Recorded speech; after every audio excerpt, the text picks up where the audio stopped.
फैजपुर शहर में हर साल की तरह इस साल भी ईद मिलादुल नबी के मौके पर रक्तदान शिविर रखा गया, जिसमें नौजवानों ने बढ़ चढ़ कर हिस्सा लिया और रक्तदान किया, जो हम आपको हमारे चैनल के जरिए बता रहे हैं। मैं हूं शाकिर मलिक, जनता के बाद अब तक। आज 5 सितंबर यूथ मूवमेंट की तरफ से ये प्रोग्राम मुनक़िद किया गया है। वैसे हम पूरे महाराष्ट्र के अंदर इस मौके से ये प्रोग्राम को मुनक़िद करते हैं। आज के इस अवसर पर 5 सितंबर जो 12 रबीउल अव्वल है, इस मौके से यूथ मूवमेंट ने ब्लड डोनेशन कैंप का आयोजित किया है। इस मौके से हम ये पैगाम देना चाहते हैं कि इंसानों के काम आए, और उसका एक तरीका है कि हम लोगों को ब्लड डोनेट करें। यूथ मूवमेंट कई सालों से इस प्रोग्राम को मुनक़िद करते आ रही है, और आज भी हमने ये प्रोग्राम को मुनक़िद किया है। तो हम इसके ज़रिए से पैगाम देना चाहते हैं कि आज इस हिंदुस्तान में जो सबसे ज़्यादा ज़रूरत है वो ये कि एक इंसानों की जानों को बचाए। हम देखते हैं कि इस हिंदुस्तान के अंदर 1.5 करोड़ जो है मरीज़, उनको खून की ज़रूरत पड़ती है, लेकिन सिर्फ जो उपलब्ध होता है वो 1 करोड़ ही उपलब्ध हो पाता है। गोया हमारे पास खून देने वालों की कमी है। तो हम इस मौके से ये चाहते हैं कि लोग अपने खून को दान करें, ताकि जो लोग इस परेशानी में और इस मुसीबत के अंदर जूझ रहे हैं उनको किसी तरह की परेशानी ना उठानी पड़े। तो हम ये चाहते हैं इस मौके से कि आप सभी अपना खून इस के ज़रिए से दान करें और अतिया करें। हम जो लोगों ने खून का अतिया दिया है, हम उन सब का शुक्रिया अदा करते हैं यूथ मूवमेंट फैजपुर की तरफ से। शुक्रिया।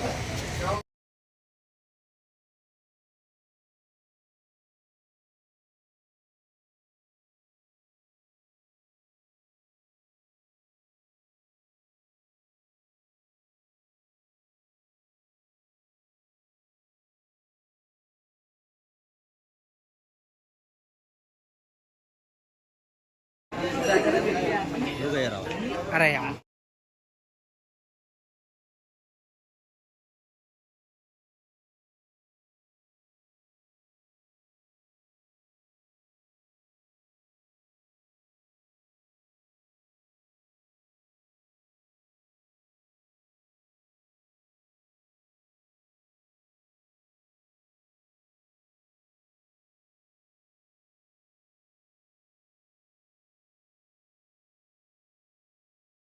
अंदर वो चीज़ जो माफ़ करने की है, दरगुजर करने की है, अवॉइड करने की अगर पैदा हो जाए तो समाज के अंदर शांतता पैदा हो जाएगी, समाज के अंदर प्रेम और सद्भावना का वातावरण बन जाएगा, आदमी एक दूसरे पर गुस्सा करना छोड़ देगा।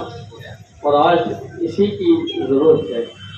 तो इसी उद्देश्य को लेकर ये कार्यक्रम रखा गया है कि जो ब्लड आप लोग दे रहे हैं वो इंसानों के लिए दे रहे हैं, किसी खास समाज या किसी खास धर्म के लिए दे रहे हैं। ये ब्लड जमा होगा और ब्लड बैंक में जमा हो जाएगा, और जिसकी आवश्यकता होगी उसका नाम नहीं पूछा जाएगा, बल्कि उसकी ज़रूरत पूछी जाएगी, और ज़रूरत के मुताबिक आपके ब्लड इंसानों के काम आएगा। तो भाइयों, इंसान को पैदा इसीलिए किया गया है कि एक दूसरे के काम आए, एक दूसरे का सहारा बने, एक दूसरे की मदद करें, क्योंकि ज़िंदगी बहुत मुख्तसर है। इंसान अगर सोचे कि बहरहाल मैं 80 साल जीऊँ या 100 साल जीऊँ, एक दिन जो है मुझे मरना है। ऐसे कई वाक़यात हुए हमारे फैजपुर में, ऐसे वाक़यात खुद देखने को आपको मिले कि औरतों ने नमाज के लिए अपने जो है शोहर को, अपने पति को उठाया, लेकिन वो बिस्तर ही के अंदर रात में कब रह गए पता नहीं चला। हम देख सकते हैं कि हमारा चौक पर बैठने वाला यूसुफ ताजपान हाउस, घर पे गया, स्नान किया, कंगा किया, और बहू से ये कहा कि आज भजिए खाने का दिन होता है।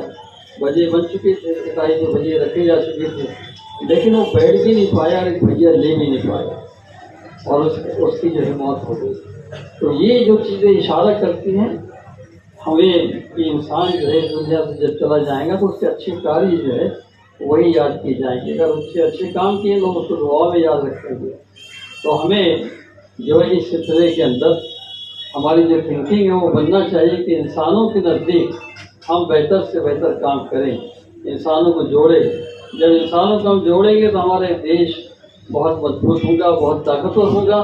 वरना जो लोग अपने अपने पॉलिटिकल मफाद के लिए, राजनीतिक मफाद के लिए जो काम कर रहे हैं, हम समझ रहे हैं वो क्या काम कर रहे हैं, लेकिन ये कुछ दिनों की बात होती है।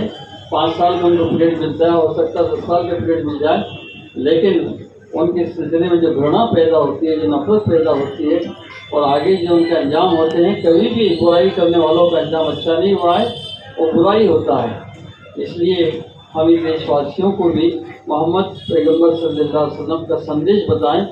हमारे पास जो कुरान यहाँ पढ़ा जाता है, ये कुरान जो है सिर्फ नमाज और रोज़े का कुरान नहीं है।